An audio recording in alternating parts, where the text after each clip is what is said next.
Olá, eu sou Daniel Pilvezan, eu faço parte do Grupo Integre, que é o Ministério de Jovens aqui da IBNU, e hoje nós vamos continuar o nosso devocional do livro O Deus Pródigo, do Timothy Keller. Vamos aqui dar continuidade pelo capítulo 6, que se chama Redefinindo Esperança.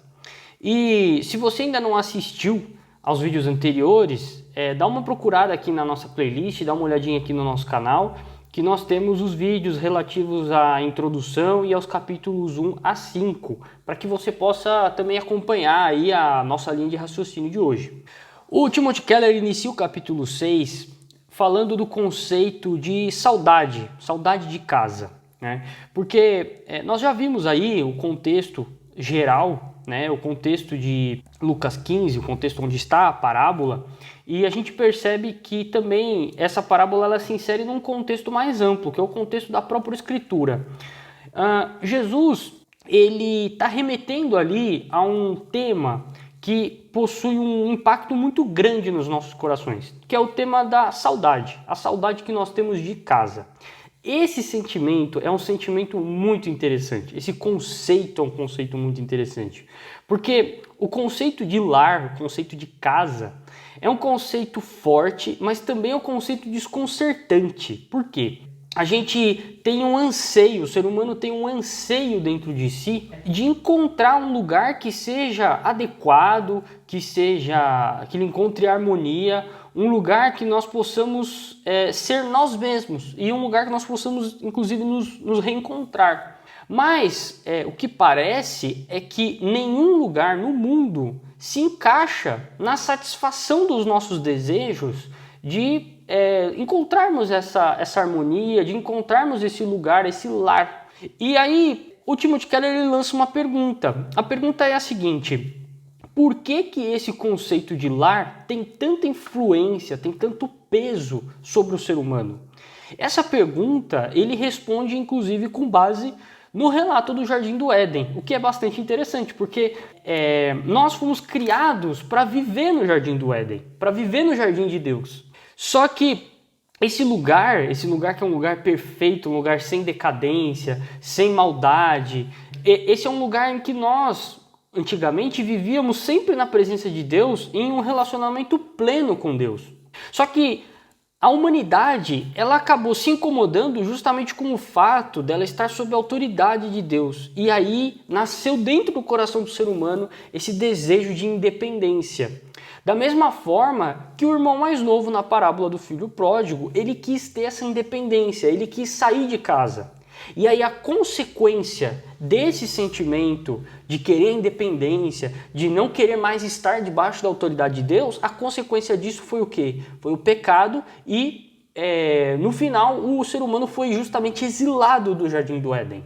Esse exílio espiritual ele tem um sentido, ele tem um significado muito importante, que é viver, né? A gente acaba vivendo em um mundo que não corresponde aos nossos anseios, justamente porque a gente foi feito para o jardim de Deus e agora nós não estamos nesse jardim de Deus. Nós fomos feitos para esse relacionamento pleno com o Senhor, nós fomos feitos para viver na presença de Deus e pelo fato de nós estarmos nesse exílio, nós estarmos longe de Deus, a gente acaba sentindo esse vazio, a gente acaba sentindo esse anseio por voltar para casa. Mas o mais interessante é que justamente, né, como eu já venho dizendo aqui, é impossível nós concretizarmos plenamente esse desejo, nós satisfazermos esse desejo plenamente enquanto nós estamos aqui, enquanto nós estamos vivendo nessa vida.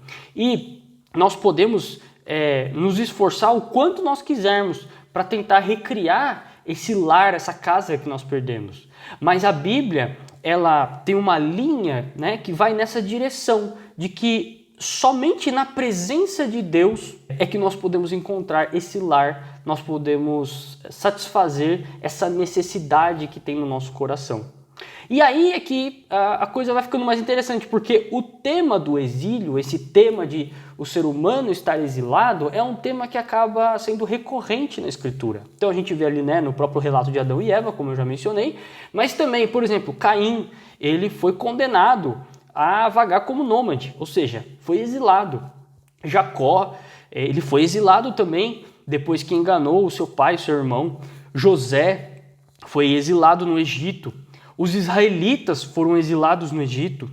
Davi, o rei Davi, antes dele se tornar o rei de Israel, ele foi exilado, né? E também toda a nação de Israel foi exilada na Babilônia.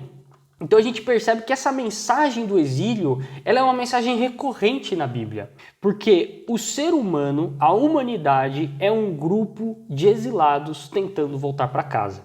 E aí, o livro do Timothy Keller vai seguindo e a gente percebe o seguinte, que a volta para casa, o retorno ao lar, ele é muito difícil, porque, pensa bem, o filho pródigo, o filho mais novo, quando ele se afasta do seu lar, ele acaba construindo um muro de pecados. E é justamente esse muro de pecados que fica na nossa mente, que fica no nosso sentimento, como algo que não pode ser superado, como algo que nunca vai voltar, né? Então, a gente percebe também essa característica ali quando Israel volta do seu exílio, né? Porque Israel volta do exílio babilônico, mas ele continua sob opressão. Então ele vai ficar sob a opressão dos gregos, vai ficar sob a opressão dos romanos, e isso é justamente um resultado da ruína que está inerente à nossa condição humana. Nós precisamos, na verdade, como conclui o Timothy Keller no livro, nós acabamos precisando, na verdade, de uma mudança radical na nossa natureza, no nosso ser. A ruína, ela também cerca os seres humanos. Então, essa decadência que está inerente à natureza humana, ela também está nos cercando, porque a própria natureza, o próprio mundo em que nós vivemos, é um mundo que nos oferece diversos perigos, é um mundo com doenças, com desastres naturais, e isso tudo é justamente contrário àquilo que nós ansiamos. E a gente percebe assim também que na época de Jesus, as pessoas, elas estavam debaixo dessa opressão de Roma e elas estavam esperando uma libertação, porque eles estavam, querendo justamente voltar aos tempos antigos, voltar desse exílio que eles estavam sofrendo. E aí eles acreditavam que essa libertação seria uma libertação política. Mas Jesus, ele contraria justamente essa expectativa, porque Jesus declara a todo momento, a todo instante, no início do seu ministério, inclusive, ele está declarando que ele está trazendo o reino de Deus. Mas Jesus, ele não veio ali trazer a libertação econômica ou a libertação política. Ele veio nos salvar do pecado, do mal e da morte. E Jesus passou por toda a situação de exílio que nós estamos passando, ele passou no nosso lugar, justamente para que ele nos substituísse. Também esse contexto maior do exílio, ele encontra um momento final no Apocalipse, porque depois da morte de Jesus, ele ressuscitou. E isso significa justamente que Cristo venceu a morte, a decadência e o caos que impedem que o mundo seja a nossa casa.